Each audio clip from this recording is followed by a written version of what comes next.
അസ്സാം വലൈക്കും വറഹമത്തുള്ള. West Asian north African summer സ്കൂളിലെ പ്രധാനപ്പെട്ട വിഷയങ്ങളിലൊന്നാണ് ലബനാനും അതിനെ കുറിച്ചിട്ടുള്ള ആഭ്യന്തര വൈദേശിക ചർച്ചകളും. ലബനാൻ എന്നത് വെസ്റ്റ് ഏഷ്യൻ റീജിയനിൽ ലവാന്ത് എന്നറിയപ്പെടുന്ന, അല്ലെങ്കിൽ മുമ്പ് കാലങ്ങളിൽ ഷാം എന്ന് വിളിച്ച, ഗ്രേറ്റർ സിറിയ എന്നൊക്കെ പറയുന്ന പ്രദേശങ്ങളിൽപ്പെട്ട ഒരു പ്രധാനപ്പെട്ട ഭൂപ്രദേശമാണ് ലബനാൻ. ഫലസ്തീൻ, ലബനാൻ, ജോർദാൻ, സിറിയ എന്നീ പ്രദേശങ്ങൾ ചേർന്ന് കിടക്കുന്ന ഒരു ചരിത്രം ഇതിനുണ്ട്. അതുകൊണ്ട് ഈ പ്രദേശങ്ങളിൽ സംഭവിക്കുന്നത് എന്തൊക്കെയുണ്ടോ അതെല്ലാം ലബനാനിൽ സംഭവിക്കുന്ന മാറ്റങ്ങളെല്ലാം ഈ പ്രദേശങ്ങളിലും വളരെ വ്യക്തമായി നിർണായകമായി മാറുന്നതും നമുക്ക് ചരിത്രത്തിൽ കാണാം. അതുകൊണ്ട് തന്നെ ലബനാനിൻ്റെ ആഭ്യന്തര മാറ്റങ്ങളും അവിടെ നടക്കുന്ന പ്രശ്നങ്ങളും, പ്രത്യേകിച്ച് സിറിയയിലും അതിലും കൂടുതൽ ഫലസ്തീനിലും കൂടുതൽ നിർണായകമായി മാറുന്ന ചരിത്രമുണ്ട്. സമകാലിക ചരിത്രത്തിലും അതുതന്നെയാണ് നമുക്ക് കാണുവാൻ കഴിയുന്നത്.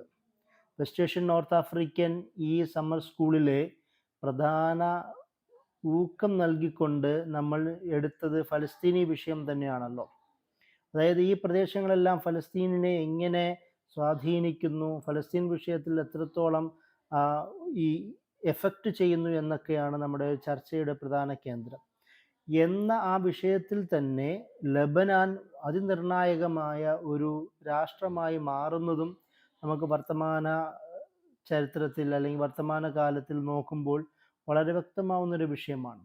അതുകൊണ്ട് തന്നെയാണ് ലബനാനിൻ്റെ ഈ ആഭ്യന്തരവുമായ ടെറിറ്റോറിയലായ സംഘർഷങ്ങളിൽ ലബനാനിൻ്റെ ഒരു സവിശേഷ സ്ഥാനത്തെക്കുറിച്ച് നമ്മൾ സംസാരിക്കാൻ പോകുന്നത്.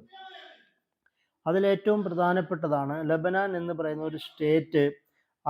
അവരുടെ ഒരു പൊളിറ്റിക്കൽ സിസ്റ്റത്തെക്കുറിച്ച് നമ്മൾ കൂടുതൽ ആദ്യം അറിയേണ്ടതുണ്ട്. ലബനാൻ ഒരു പാർലമെൻ്ററി സംവിധാനമുള്ള ഡെമോക്രാറ്റിക് റിപ്പബ്ലിക് ഒരു സ്റ്റേറ്റ് എന്ന നിലയിലാണ് ലബനാൻ അറിയപ്പെടുന്നത്. കൺഫെഷണലിസം അല്ലെങ്കിൽ കൺസോസിയേഷണലിസം എന്ന് വിളിക്കപ്പെടുന്ന ഒരു പൊളിറ്റിക്കൽ സിസ്റ്റത്തിൻ്റെ ഭാഗമായി പ്രവർത്തിക്കുന്ന ആ തരത്തിലുള്ള ഒരു പൊളിറ്റിക്കൽ സിസ്റ്റമുള്ള ഒരു രാഷ്ട്രമാണ് ലബനാൻ എന്നത്. അതായത് ഒരുപാട് വിവിധ സൊസൈറ്റിയിൽ വിവിധ ഡിവിഷൻസ്, ഭാഗങ്ങൾ, അത് എത്നിക് ആവട്ടെ, റിലീജിയസ് ആവട്ടെ, ഭാഷാപരമാവട്ടെ, ഇങ്ങനെ അടങ്ങുന്ന വിവിധ തരത്തിലുള്ള വളരെ ഡീപ്പായ വിവിധ വിഭാഗങ്ങളെ എല്ലാത്തിനെയും കണക്ട് ചെയ്തുകൊണ്ട് പ്രവർത്തിക്കുന്ന ഒരു പൊളിറ്റിക്കൽ സിസ്റ്റത്തെയാണ് നമ്മൾ കൺസോസിയേഷണലിസം എന്ന് വിളിക്കുന്നത്. അതിൻ്റെ ഭാഗമായ കൺഫെഷണലിസ്റ്റ് സംവിധാനമാണ് ലബനാനിൽ പ്രധാനമായും പ്രവർത്തിക്കുന്നത്. ഇതിന് അതിൻ്റേതായ പ്രത്യേകതകളും അതിൻ്റേതായ ദൂഷ്യഫലങ്ങളും നമുക്ക് അതിൻ്റെ തിയറി സംസാരിക്കുമ്പോൾ കാണുവാൻ കഴിയും. അവിടെ ഉണ്ടാവുന്ന വിവിധ തരത്തിലുള്ള സെക്ടേറിയൻ ഡയമെൻഷനിലുള്ള അധികാര ശക്തികളെ, പവർ ഷെയറിംഗ് സംവിധാനങ്ങളെ ഒരുപോലെ ഒരു കുടക്കീഴിൽ കൊണ്ടുവരുവാൻ കഴിയുന്ന ഒരു പൊളിറ്റിക്കൽ സിസ്റ്റമാണ് ഈ കൺഫെഷണലിസം. എന്നാൽ പോലും പലപ്പോഴും അതിൻ്റെ പേരിൽ നിരവധി തവണ പ്രശ്നങ്ങൾ നേരിടുന്ന, വേണ്ടത്ര തരത്തിലുള്ള റെപ്രസെൻറ്റേഷൻ ഉറപ്പുവരുത്താൻ കഴിയാത്ത ഒരു പ്രശ്നവും കൂടി അതിൻ്റെ ഉള്ളിൽ നമുക്ക് കാണാം. എന്നാൽ പോലും ലബനാനിൽ 1943 ശേഷം രൂപീകരിക്കപ്പെട്ട ഈ ഒരു സംവിധാനം, 1943 നാഷണൽ പാക്ട്, അതായത് അവരുടെ കോൺസ്റ്റിറ്റ്യൂഷൻ്റെ മാൻഡേറ്റ് ചെയ്യുന്ന ഒരു തിയറിയാണ്, ഒരു രീതിയാണ്. അവരുടെ പ്രസിഡന്റ് അത് മരോനേറ്റ് ക്രിസ്ത്യൻ ആവുക, പ്രൈം മിനിസ്റ്റർ സുന്നി മുസ്ലിം ആവുക, അതുപോലെ തന്നെ അവരുടെ പാർലമെൻറ്റ് സ്പീക്കർ ഷിയ മുസ്ലിമുമായി മാറുക. ഈ ഒരു 3 രീതിയിലൂടെ ക്രിസ്ത്യൻ വിഭാഗത്തിൻ്റെ റെപ്രസെൻറ്റേഷനും അതുപോലെ തന്നെ മുസ്ലിം വിഭാഗത്തിലെ സുന്നികളുടെയും ഷിയാക്കളുടെയും റെപ്രസെൻറ്റേഷൻ ഉറപ്പുവരുത്തുന്ന തരത്തിലുള്ള ഒരു ഭരണ സംവിധാനമാണ് ഇവരുടെ സ്വാതന്ത്ര്യം ലഭിക്കുന്നതിന് മുമ്പ് തന്നെ അവർ കൈക്കൊണ്ടത്.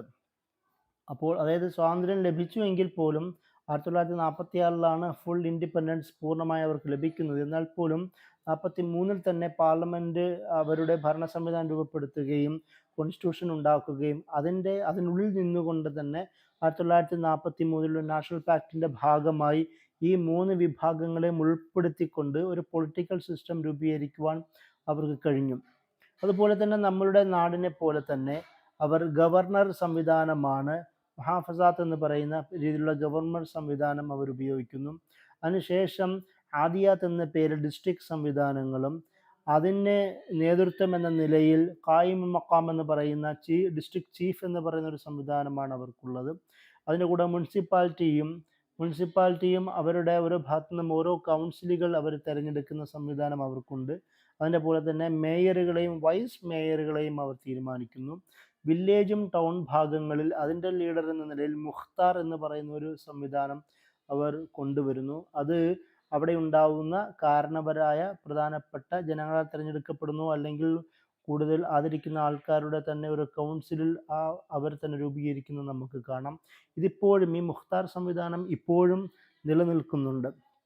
അപ്പോൾ ഈ തരത്തിലുള്ളൊരു പൊളിറ്റിക്കൽ സംവിധാനമാണ് നമുക്കിപ്പോൾ ലെബനാനിൽ കാണുവാൻ കഴിയുന്നത്. അതുപോലെ തന്നെ ഇവരുടെ ഒരു സമൂഹത്തിൻ്റെ ഒരു പ്രത്യേകം കൂടി നമുക്കറിയണം. ഞാൻ നേരത്തെ വിശദീകരിച്ചതുപോലെ പ്രസിഡന്റ് മാരോനേറ്റ് ക്രിസ്ത്യൻ ആവുക എന്നൊരു തീരുമാനം അവർ തീരുമാനിച്ചിരുന്നല്ലോ. ഈ മാരോനേറ്റ് എന്ന് പറയുന്നത് ഏകദേശം മുമ്പ് 4-ാം നൂറ്റാണ്ടിൽ ഉണ്ടായിരുന്ന സെൻറ്റ് മാരോൺ എന്ന് വിളിക്കപ്പെടുന്ന ഒരു ക്രിസ്തീയ ചരിത്ര പുരുഷനോട് ചേർത്തുകൊണ്ടാണ് മാരോനേറ്റ് ക്രിസ്ത്യൻസ് എന്ന പേരിൽ ഒരു വിഭാഗമുണ്ടായത്. റോമൻ കാത്തോലിക് ചർച്ചിനെ അംഗീകരിക്കുന്ന ഒരു വിഭാഗമാണ് ഈ മാരോനേറ്റ് ക്രിസ്ത്യൻസ്. ഈ മാരോനേറ്റ് ക്രിസ്ത്യൻ്റെ ചരിത്രം നമ്മൾ തീർച്ചയായും അറിഞ്ഞിരിക്കണം. കാരണം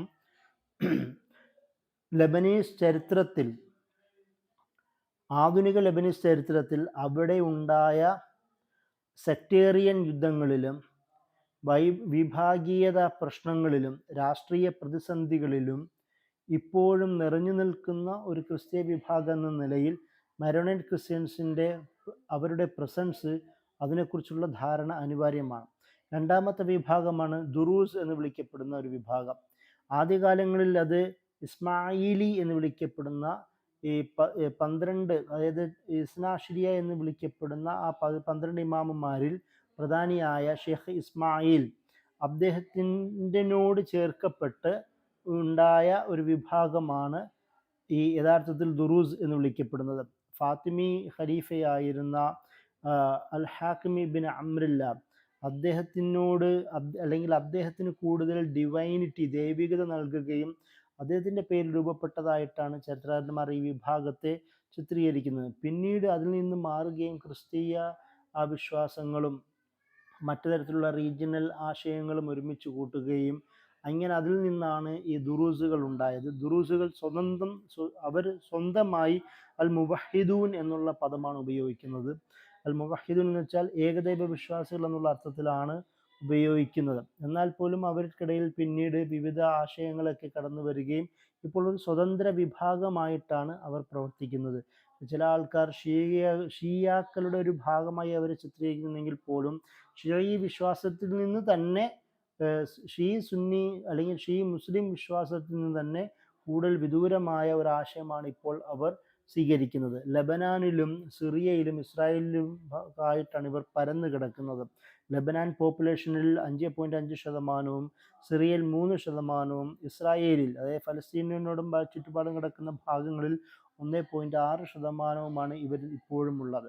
ഇവിടെ നമ്മൾ ഈ ഒരു വിഷയത്തിൽ ദുറൂസുകളെ പരാമർശിക്കാനുള്ള പ്രധാനപ്പെട്ട കാരണം സിറിയ അല്ലെങ്കിൽ ഈ പറയുന്ന ഷാം ഭാഗത്ത് നടന്ന ഇസ്രായേൽ അറ്റാക്കുകളും അത് ഫലസ്തീനി റെസിസ്റ്റൻസും ഒക്കെയും ചർച്ച ചെയ്യുമ്പോൾ ദുറൂസുകളുടെ സ്ഥാനം ശ്രദ്ധേയമാണ്. നമ്മൾ പ്രത്യേകം പരിഗണിക്കേണ്ട ഒരു വിഷയമാണ്. കാരണം പലപ്പോഴും ഇസ്രായേലികളോടൊപ്പം ചേർന്നുകൊണ്ട്, സയോണിസ്റ്റ് സൈന്യത്തോടൊപ്പം ചേർന്നുകൊണ്ട് ഫലസ്തീൻ റെസിസ്റ്റൻസിനെതിരെയും അല്ലെങ്കിൽ ലെബനാനിലെ ഇസ്രായേലി വിരുദ്ധ മുന്നണിക്കെതിരെ യുദ്ധം ചെയ്ത അവരോട് ചേർന്ന ഒരു ചരിത്രമാണ് പലപ്പോഴും ദുറൂസുകൾക്കുള്ളത് എന്നത് നമുക്ക് ചരിത്രത്തിൽ കാണുവാൻ കഴിയുന്ന ഒരു കാര്യമാണ്. എന്നാൽ 2018 ഇസ്രായേൽ സ്റ്റേറ്റ് അവരുടെ കോൺസ്റ്റിറ്റ്യൂഷൻ പുതുക്കുകയും അതിന് ഇസ്രായേലിനെ ഒരു ജൂയിഷ് സ്റ്റേറ്റ് എന്ന നിലയിൽ പ്രഖ്യാപിക്കുകയും ചെയ്തതോടുകൂടി ദുറൂസുകൾ ചരിത്രപരമായിട്ടുള്ള വഞ്ചന, ചതി നേരിട്ടതായി തിരിച്ചറിയുകയും ചെയ്തു എന്നുള്ളതാണ് ചരിത്രം, സമകാലിക ചരിത്രം.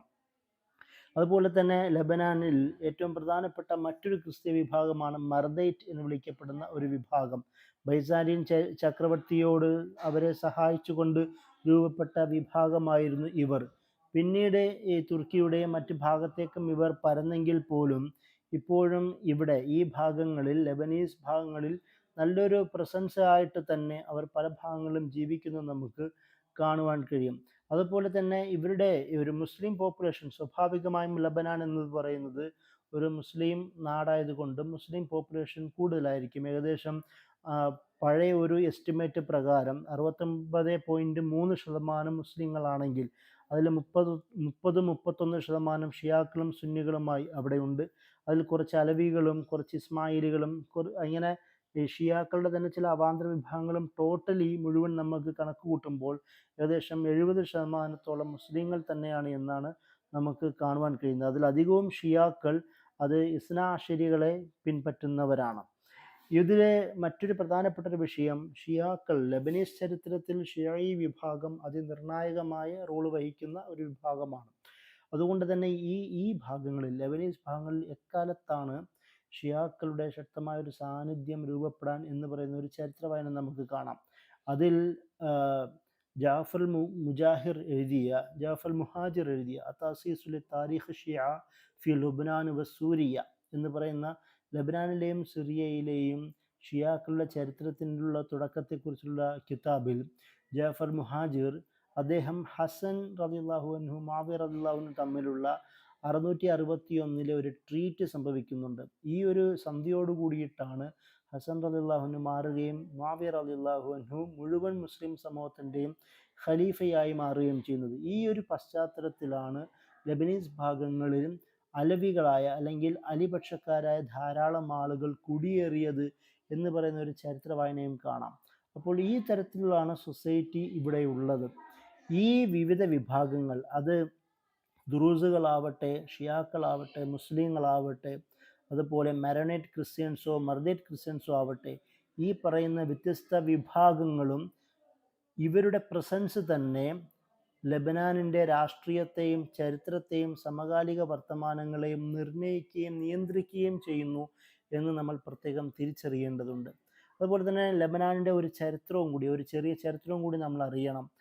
ഇവിടെ നബി സല്ലല്ലാഹു അലൈഹി വസല്ലമ വരുന്നതിന് മുമ്പ് പേർഷ്യൻ സാമ്രാജ്യം കുറച്ച് വർഷങ്ങൾക്ക് മുമ്പ് തന്നെ ഇത് പിടിച്ചെടുക്കുകയും തങ്ങളുടെ ഭാഗമാക്കി മാറ്റുകയും ചെയ്തെങ്കിൽ പോലും കുറച്ച് വർഷങ്ങൾക്കുള്ളിൽ തന്നെ ബൈസാന്റിയൻ ചക്രവർത്തി ഹെറാക്ലിയസ് അദ്ദേഹം ഇവിടെ ശക്തമായ തിരിച്ചറ്റാക്കോടുകൂടി സിറിയയും ലെബനാൻ ഭാഗങ്ങളും തിരിച്ചു പിടിക്കുന്നത് നമുക്ക് കാണാം. എന്നാൽ 630 കഴിയുന്നതോട് തന്നെ മുസ്ലിം സൈന്യം ഈ ഫലസ്തീൻ, ലബനാൻ, ഷാം മുഴുവൻ പിടിച്ചെടുക്കുകയും തങ്ങളുടെ ഭാഗത്തിലേക്ക്, പ്രത്യേകിച്ച് ഉമർ റളിയല്ലാഹുവിൻ്റെ കാലത്ത് തങ്ങളുടെ ഭാഗത്തെ മുഴുവൻ ചേർത്ത് വെക്കുന്ന ഒരു ചരിത്രമാണ് നമുക്ക് കാണുവാൻ കഴിയുന്നത്.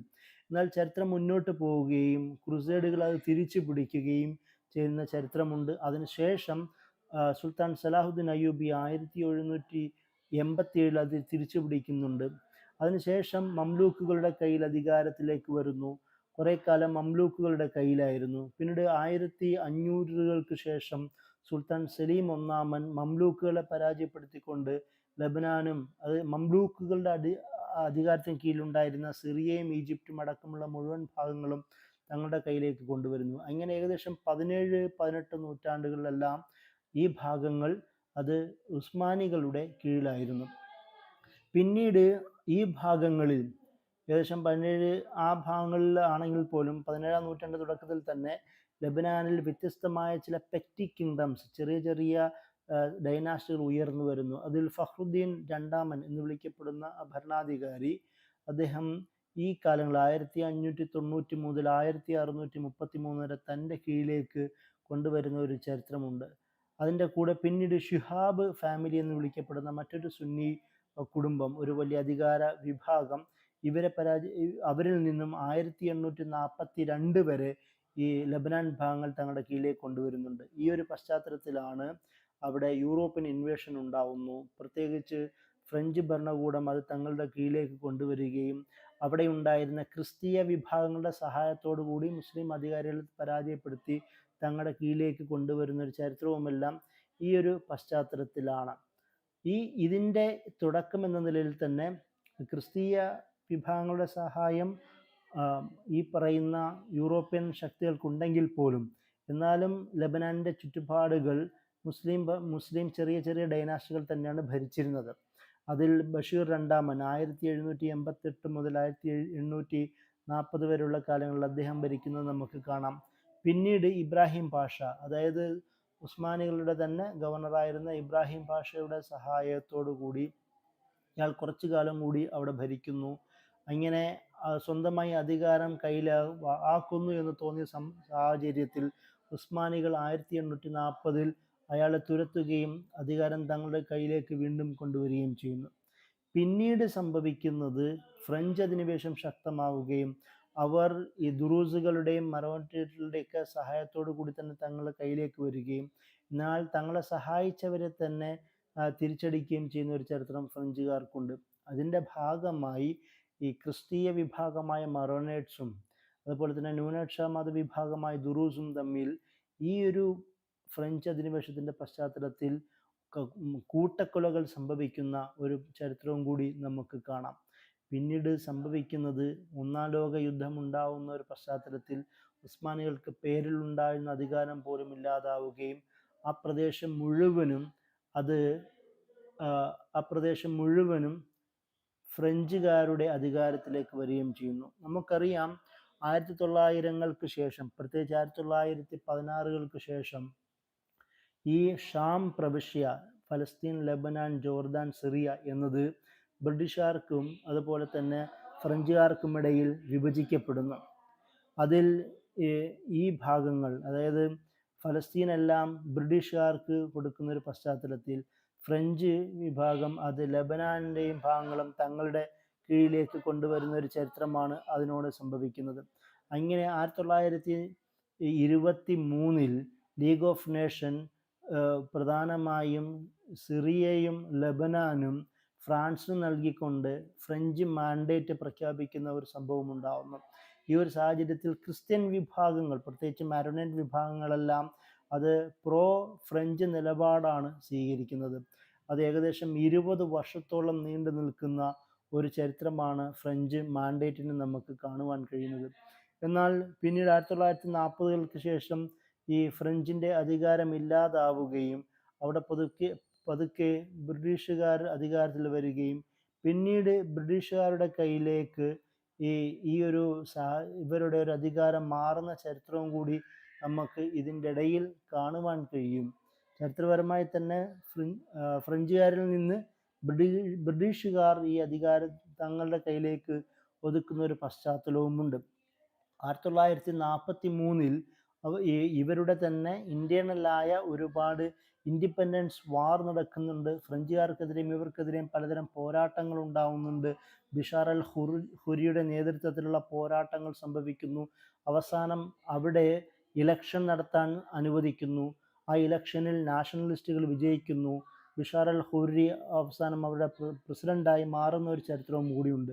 എന്നാൽ അദ്ദേഹത്തെ പ്രസിഡൻ്റാക്കി എടുക്കെങ്കിൽ പോലും അദ്ദേഹം അറസ്റ്റ് ചെയ്യപ്പെടുകയും വീണ്ടും ബ്രിട്ടീഷുകാരുടെ റോള് അവിടെ ശക്തമാവുകയും ചെയ്യുന്നു. എന്നാൽ പോലും വീണ്ടും ഏകദേശം 1943 ഈ ലെബനാൻ ഇൻഡിപെൻഡൻസ് പ്രഖ്യാപിച്ചിട്ടുണ്ടെങ്കിൽ പോലും ഏകദേശം 2 വർഷത്തിലധികവും അവർക്ക് 2 വർഷത്തിലധികം കൂടുതൽ വെയിറ്റ് ചെയ്യേണ്ടി വന്ന, പ്രതീക്ഷ വെച്ച് കാത്തിരിക്കേണ്ടി വന്ന ഒരു ചരിത്രം കൂടിയുണ്ട്. അങ്ങനെ 1946-ലാണ് ലെബനാൻ പൂർണ്ണമായും ഇൻഡിപെൻഡൻ്റ് ആവുകയും യുണൈറ്റഡ് നേഷൻ്റെയും അറബ് ലീഗിൻ്റെയും ഒക്കെ മെമ്പറായി മാറുകയും ചെയ്യുന്നത്. ഈ തരത്തിലുള്ള നീണ്ട ചരിത്രം ലെബനാനിൻ്റെ മുമ്പിലുണ്ട്. പക്ഷേ ഈ ലെബനാൻ ഇതേപോലെ സ്വതന്ത്രമാകുന്നെങ്കിൽ പോലും 1948 ഇസ്രായേൽ ഒരു സ്റ്റേറ്റായി മാറുന്നതോടുകൂടി അവരുടെ ഒരു ഗ്രേറ്റർ ഇസ്രായേൽ എന്ന് പറയുന്ന കൺസെപ്റ്റിൽ ഫലസ്തീൻ, ലെബനാൻ, സിറിയ, ജോർദാൻ ഭാഗങ്ങൾ, അതുപോലെ തന്നെ ഈജിപ്തിൻ്റെയും ബാക്കിയുള്ള വെസ്റ്റ് ഏഷ്യൻ ഭാഗങ്ങളും ഉള്ളതുകൊണ്ട് ചുറ്റുപാട് ഭാഗങ്ങളിലേക്ക് യുദ്ധങ്ങൾ നടത്തുകയും പല ഭാഗങ്ങൾ പിടിച്ചെടുക്കാൻ അവർ ശ്രമിക്കുകയും ചെയ്യുന്നുണ്ട്.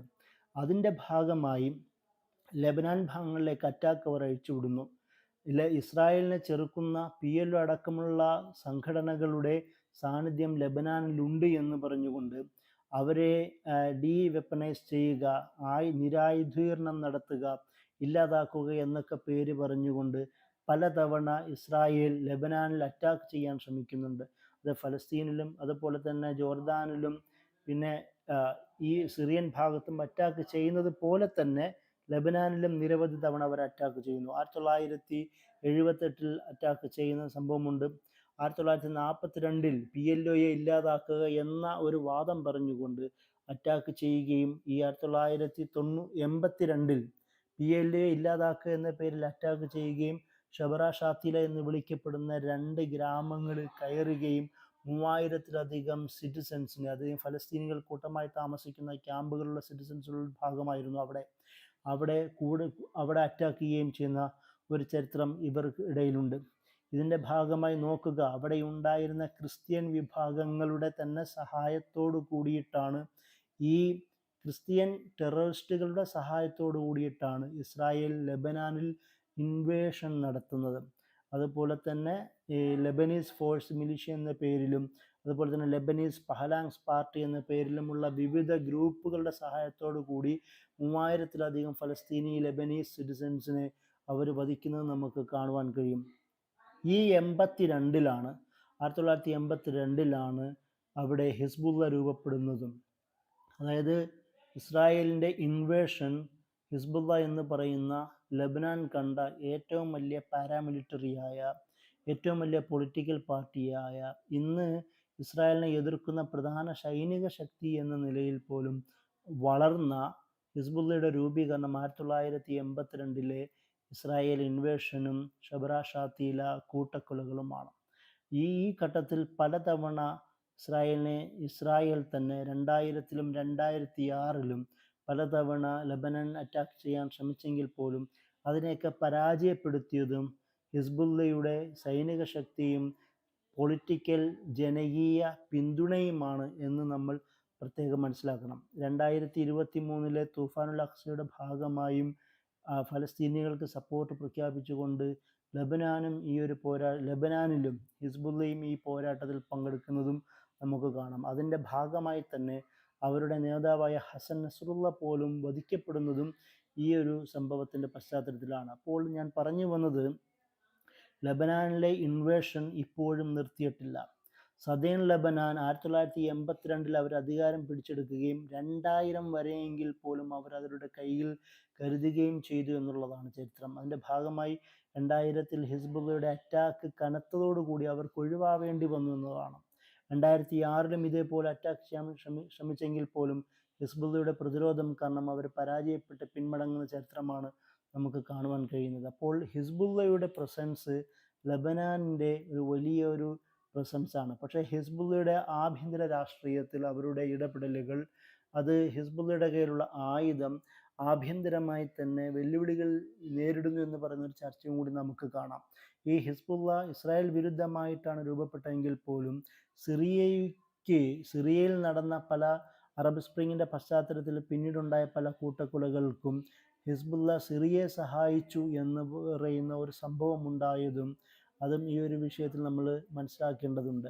അത് പ്രത്യേകമായി നമുക്ക് വ്യക്തമാവുന്ന ഒരു കാര്യം, ഇസ്മായിൽ ഹനിയ വധിക്കപ്പെടുമ്പോൾ അതിനെ പേരെടുത്ത് പരാമർശിച്ചുകൊണ്ട് തുർക്കി പ്രസിഡന്റ് റജബ് തയ്യിബ് എർദോഗാൻ അപലപിക്കുന്നത് നമുക്ക് കാണാം. എന്നാൽ ഹസൻ നസ്രുള്ള വധിക്കപ്പെടുമ്പോൾ ഹസൻ നസ്രുള്ളയുടെ പേര് പറയാതെ ലെബനീസ് ജനതയ്ക്കൊപ്പം എന്ന തരത്തിലാണ് അവിടെ തുർക്കി ആ ഒരു വിഷയത്തിൽ അപലപനം നടത്തിയത്. അതിന് പ്രധാനപ്പെട്ട കാരണം സിറിയയിൽ ഉണ്ടായ അറ്റാക്കിൻ്റെ ഏറ്റവും പ്രധാനപ്പെട്ട വിക്ടിം തുർക്കിയായിരുന്നു. സിറിയയിൽ നിന്ന് 2.5-3 മില്യൺ കണക്കിന് സിറിയൻ സിവിലിയൻസ് തുർക്കിയിലേക്കാണ് യാത്രയായത്. അതിൻ്റെ കാരണക്കാരിൽ ഒരാൾ ഹിസ്ബുള്ളയാണ് എന്ന് തുർക്കി വിശ്വസിക്കുന്നു. അപ്പോൾ ഈ ഒരു തരത്തിൽ ലെബനാനിലുണ്ടായ മാറ്റവും അത് തുർക്കിയോ അല്ലെങ്കിൽ അവരുടെ സമീപ പ്രദേശങ്ങളിലെ രാഷ്ട്രങ്ങളെയും വ്യക്തമായി ബാധിക്കുന്ന ഒരു വിഷയമാണെന്ന് ഞാൻ നേരത്തെ പറഞ്ഞിരുന്നുവല്ലോ. അതാണ് ഇതിൻ്റെ പ്രധാനപ്പെട്ട ഉദാഹരണം. പിന്നീട് നമ്മൾ മനസ്സിലാക്കേണ്ട മറ്റൊരു വിഷയം, ഈ ഒരു സിറിയ, അതായത് ഇന്ന് സിറിയയെ സഹായിക്കുവാൻ ലെബനാൻ മുതിർന്നപ്പോൾ, അതായത് അഹമ്മദ് ഷറാ പുതിയ പ്രസിഡൻ്റായി സിറിയയിൽ കൗണ്ടർ റെവല്യൂഷൻ ഉണ്ടായതിനു മുമ്പുള്ള സംഭവ വികാസങ്ങളെക്കുറിച്ചാണ് ഞാൻ പരാമർശിക്കുന്നത്. അതിന് മുമ്പ് വരെയുള്ള സിറിയയെ ഹിസ്ബുള്ള സഹായിക്കാൻ ശ്രമിച്ചിരുന്നു. അതായത് ഫലസ്തീനിനെ അനുകൂലിക്കുന്ന ഇസ്രായേൽ വിരുദ്ധരായ ഹിസ്ബുള്ള ഇസ്രായേൽ വിരുദ്ധരായ സിറിയയെ സഹായിച്ചു എന്നാണ് നമുക്ക് കാണുവാൻ കഴിയുന്നത്. പക്ഷേ ഇതിന് മറ്റൊരു ചരിത്രവും കൂടിയിട്ടുണ്ട്. ഇതേ സിറിയ തന്നെ ഒരിക്കൽ ഫലസ്തീനു വേണ്ടി പോരാടുന്ന പോരാളികൾക്കെതിരെ ആയുധമെടുത്ത മരണേറ്റ് ക്രിസ്ത്യൻസിന് സഹായിച്ചുകൊണ്ട് മുൻകാലങ്ങളിൽ 40കളിലും 50കളിലും ഇതേ സിറിയ ഫലസ്തീൻ പോരാട്ടത്തിന് എതിര് നിന്ന ഒരു ചരിത്രവും കൂടി നമുക്ക് കാണാം. അത് നമുക്ക് വ്യക്തമാവുന്നത് സിറിയയുടെ ചരിത്രത്തിലെ അതേപോലെ തന്നെ ലെബനാൻ്റെ ചരിത്രത്തിലെ പ്രധാന സംഭവവികാസമാണ് ലെബനീസ് സിവിൽ വാർ എന്നറിയപ്പെടുന്നത്. 1975 മുതൽ 90 വരെ നീണ്ടുനിന്ന ധാരാളം പ്രശ്നങ്ങൾ ഉടലെടുത്ത്, അത് സെക്ടേറിയൻ ടെൻഷൻസ് ആവട്ടെ, സോഷ്യോ എക്കണോമിക് ഡിസ്പാരിറ്റീസ് ആവട്ടെ, അതുപോലെ തന്നെ വൈദേശിക ശക്തികളുടെ ഇൻവോൾവ്മെൻ്റ് ആവട്ടെ, ഇതിനെല്ലാം കാരണമായ ഈ സിവിൽ വാറിൽ സിറിയയ്ക്കും പ്രധാനപ്പെട്ട റോളുകളുണ്ട്. പലവിധ ഘട്ടങ്ങളിലൂടെയാണ് ഈ സിറിയൻ വാർ രൂപപ്പെടുന്നത്. അത് പ്രധാനമായും 5 പ്രധാന പീരീഡുകൾ ഉണ്ടെന്നായി പണ്ഡിതന്മാർ വിശദീകരിക്കുന്നുണ്ട്. അത് 1975 മുതൽ 76 വരെ നീണ്ടു നിൽക്കുന്ന ഒരു പീരീഡ്. അതിനുശേഷം പിന്നീട് 76 മുതൽ 82 വരെ നീണ്ടു നിൽക്കുന്ന മറ്റൊരു ഘട്ടം. പിന്നീട് 82 മുതൽ 84 വരെയുള്ള ഘട്ടം. പിന്നീട് 1989ലെയും 89-90 വരെ നീണ്ടു നിൽക്കുന്ന ഘട്ടം. അങ്ങനെ 5 പ്രധാന ഘട്ടങ്ങളിൽ സിവിൽ വാറുകൾ ലെബനൻ ഭാഗത്ത് അതിനിർണായകമായ രക്തരൂക്ഷിതമായ സംഭവവികാസങ്ങൾ ഉണ്ടാക്കിയതായി നമുക്ക് കാണുവാൻ കഴിയും. ഇവിടെയൊക്കെയും പണ്ഡിതന്മാർ പറയുന്ന പ്രധാനപ്പെട്ട വിഷയം, എന്തുകൊണ്ടാണ് ഈ സിവിൽ വാർ ഉണ്ടാവുന്നത്? അത് പ്രധാനമായും 2 വിഭാഗങ്ങൾ സിവിൽ വാറിലുണ്ടായി. ഒന്ന്, ഫലസ്തീനിയൻ റെസിഡൻസിനെ സഹായിക്കുന്ന ഒരു വിഭാഗം, ലെബനാനിൽ നിന്നുകൊണ്ട് ഇസ്രായേലിനെതിരെ പോരാടുന്ന ഫലസ്തീനിയൻ പോരാട്ടത്തിനെ സഹായിക്കുന്ന ഒരു വിഭാഗവും അതിനെതിരെ നിൽക്കുന്ന വിഭാഗവുമാണ് ഈ പ്രധാനമായും ഇതിൻ്റെ വിഭാഗങ്ങൾ. അതിൻ്റെ കൂടെ ഇസ്രായേലും സിറിയയും പ്രധാന ഭാഗവാക്കാവുന്ന സംഭവവികാസങ്ങളാണ് ലെബനീസ് സിവിൽ വാർ എന്ന് അറിയപ്പെടുന്നത്. നമ്മൾ ചരിത്രത്തിൽ കാണാൻ കഴിഞ്ഞതുപോലെ തന്നെ മരണേറ്റ് ക്രിസ്ത്യൻസ് ആവട്ടെ, ദുറൂസുകളാവട്ടെ, പല ഘട്ടങ്ങളിൽ ഈ സിവിൽ വാറിൽ പങ്കെടുക്കുകയും ലെബനാനിൽ സ്ഥാനമുറപ്പിച്ച PLO അടക്കമുള്ള വിഭാഗങ്ങളെ തുരത്തി ഓടിക്കുവാൻ അവർ ശ്രമിക്കുകയും ചെയ്ത ഒരു ചരിത്രം നമുക്ക് കാണുവാൻ കഴിയും. അതായത് ഇത്രത്തോളം എന്ന് പറഞ്ഞാൽ അവസാനം യാസർ അറഫാത്തിനും കൂടെയുള്ള ആൾക്കാർക്കും സിറിയയിൽ നിന്ന് മാറുകയും തുനീഷ്യയിൽ അഭയം തേടുകയും ചെയ്യുന്ന ഒരു ചരിത്രം പോലും ഈ ഒരു സംഭവവികാസങ്ങളുമായി ചേർത്ത് വായിക്കേണ്ട ഒരു കാര്യമാണ്. അതായത് പിന്നീട് സിറിയ പോലും ഈ ഒരു വിഷയത്തെ കണ്ടത് ലെബനാനീസ് പൊളിറ്റിക്സിലും മറ്റും ഇടപെടാൻ പറ്റുന്ന തരത്തിലേക്ക് ലെബനാനിൻ്റെ ഒരു പ്രധാന ഭാഗം എന്ന നിലയിലാണ് സിറിയ ആദ്യകാലങ്ങളിൽ ലെബനാനിനെ കണ്ടത് പോലും. അതുകൊണ്ട് തന്നെ ലെബനാനിൽ, അതായത് ഫലസ്തീൻ അനുകൂല പോരാട്ടം നടത്തുന്നവരെ പുറത്താക്കുക എന്നത് ആദ്യകാലങ്ങളിൽ സിറിയയ്ക്ക് പോലും ഒരു പ്രധാന ലക്ഷ്യമായിരുന്നു എന്ന് നമുക്ക് കാണുവാൻ കഴിയും. 1976 നിന്നുണ്ടായ പോരാട്ടങ്ങളിൽ അവിടെ ഉണ്ടായിരുന്ന മരണേറ്റ് ക്രിസ്ത്യൻ മിലീഷ്യയ്ക്ക് PLOയും അതുപോലെ തന്നെ ലെഫ്റ്റ് ലേണിംഗ് ഗ്രൂപ്പുകൾക്കുമെതിരെ പിന്തുണ നൽകിയ ഒരു ചരിത്രം പോലും സിറിയയ്ക്ക് ആദ്യകാലങ്ങളിലുണ്ട്. പിന്നീട് സിറിയ മാറുകയും അതേ സിറിയ തന്നെ ഇസ്രായേൽ വിരുദ്ധമായ കക്ഷിയിൽ ചേരുകയും ഹിസ്ബുള്ളയുടെ പ്രധാന സഖ്യകക്ഷിയായി മാറുകയും ചെയ്യുന്ന ഒരു ചരിത്രം സമകാലിക ചരിത്രത്തിൽ പിന്നീടുണ്ട്. ഈ ഒരു വിഷയങ്ങളൊക്കെ നമ്മൾ ചേർത്ത് വായിക്കണം. അതായത് പലതരത്തിലുള്ള ലെബനീസ് വിഷയത്തിൽ ഇടപെടുന്ന സിറിയ അടക്കമുള്ള രാഷ്ട്രങ്ങളുടെ ഇൻഫ്ലുവൻസ് അത് നിർണായകമാണ്. പിന്നീട് ഈ പ്രശ്നങ്ങൾ സോൾവ് ചെയ്യുവാൻ വേണ്ടി സൗദി അറേബ്യയുടെ നേതൃത്വത്തിൽ തായിഫ് അക്കോർഡ് എന്ന് വിളിക്കപ്പെടുന്ന സന്ധി ഉണ്ടാകുന്നു. 1989 ഈ സിവിൽ വാറുകൾ നിർത്തുവാൻ അവർക്ക് കഴിയുന്ന ഒരു ചരിത്രം പോലും നമുക്ക് സൗദി അറേബ്യയുടെ നേതൃത്വത്തിലുണ്ട്. അതായത് ഫലസ്തീൻ്റെ പേരിലോ അല്ലെങ്കിൽ ആ പ്രദേശത്തുണ്ടാവുന്ന സംഭവവികാസങ്ങളെ തടുക്കുവാൻ ഒരു ഘട്ടങ്ങളിൽ സൗദി അറേബ്യ മുന്നിട്ട് വരികയും ഈ സംഘർഷങ്ങൾ കുറയ്ക്കുവാൻ സൗദി അറേബ്യയ്ക്ക് കഴിഞ്ഞു എന്നുള്ളതാണ്. പക്ഷേ പിൽക്കാല ചരിത്രം, സമകാലിക ചരിത്രം പലപ്പോഴും അതിന് നേരെ ഓപ്പോസിറ്റായ ഒരു ഉദാഹരണം ഉണ്ടാക്കുന്നു എന്നതും കൂടി നമ്മൾ മനസ്സിലാക്കേണ്ടതുണ്ട്. സൗദി അറേബ്യയുടെ ഇടപാടുകൾ അത് തായിഫ് അക്കോർഡിലൂടെയാണ് സംഭവിക്കുന്നത്. നിലവിൽ സൗദി അറേബ്യ ഇസ്രായേലുമായിട്ടുള്ള നോർമലൈസേഷൻ പ്രോസസ്സിലും പല ഭാഗങ്ങളും ഇടപെടുന്ന ഒരു ചരിത്രം നമ്മുടെ മുമ്പിലുണ്ട്. എന്നാൽ പോലും ഒരു കാലഘട്ടങ്ങളിൽ ഈ പ്രശ്നങ്ങൾ സോൾവ് ചെയ്യുവാൻ സൗദി അറേബ്യ മുന്നിട്ട് വന്നതായും നമുക്ക് ചരിത്രത്തിൽ കാണാം. അതിൻ്റെ പ്രധാന ഉദാഹരണമാണ് തായിഫ് അക്കോർഡ് എന്ന് വിളിക്കപ്പെടുന്ന ഉദാഹരണം. എന്നാൽ പോലും പിന്നീട് നിലവിൽ ഇപ്പോൾ ഒരുപാട് പ്രശ്നങ്ങൾ ലബനാൻ നേരിടുന്നുണ്ട്. 2005 അവരുടെ പ്രൈം മിനിസ്റ്ററായിരുന്ന റഫീഖ് ഹരീരിയുടെ കൊലപാതകം, 2006 ഹിസ്ബുള്ളയും ഇസ്രായേലും ഉണ്ടായ യുദ്ധം, അതിപ്പോഴും തുടരുന്ന ഒരു ടെൻഷൻ, അതിനുശേഷം വീണ്ടും ഒരുപാട് പ്രശ്നങ്ങൾ അവർ നേരിടുന്നുണ്ട്.